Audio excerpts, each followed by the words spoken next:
అందరికీ కనుమ పండుగ శుభాకాంక్షలు.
హ్యాపీగా సాటిస్ఫాక్షన్గా కనుమ పండుగను కూడా ఫినిష్ చేసేస్తాం మేము.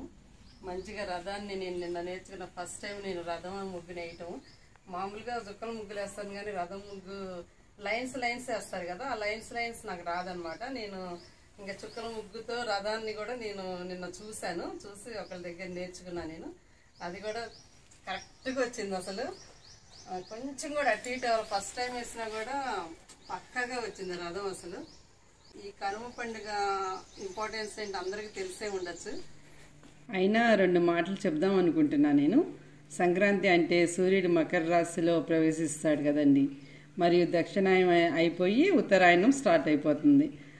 సో దక్షిణాయనంలో మనందరం ఎంత ప్రాబ్లం ఫేస్ చేసాం, ఈ కోవిడ్ పాండమిక్లో చాలా బాధలు పడ్డాం కదా. ఈ ఉత్తరాయణంలో మాత్రం మంచిగా మనకి పాజిటివ్ వైబ్స్ రావాలని అందరం కోరుకుందాము. ఈ ఉత్తరాయణంలో ఈ కరోనా ఫేజ్ 1 ఫేజ్ 2 అని ఏంటంటో వస్తున్నాయి. అసలు అలాంటివన్నీ అసలు ఇట్లాగా పోవాలండి, నాశనం అయిపోవాలి. అందరూ హ్యాపీగా హెల్దీగా ఉందామని ఆశిద్దాము. సూర్యుడికి రథాన్ని సెట్ చేసుకున్నాడండి, చక్కగా సెటిల్ అయిపోయాడు. ఇట్లాగా ఒక ఇంటి దగ్గర నుంచి ఒక ఇంటి దగ్గరికి అట్లా వెళ్తా ఉంటాడు. ఇంకా లోక సంచారానికి బయలుదేరారు. ఇంకా okay Surya Bhagavan, happy journey. Wish a happy journey, Surya Bhagavan. Thanks for watching. See you next video. Bye bye.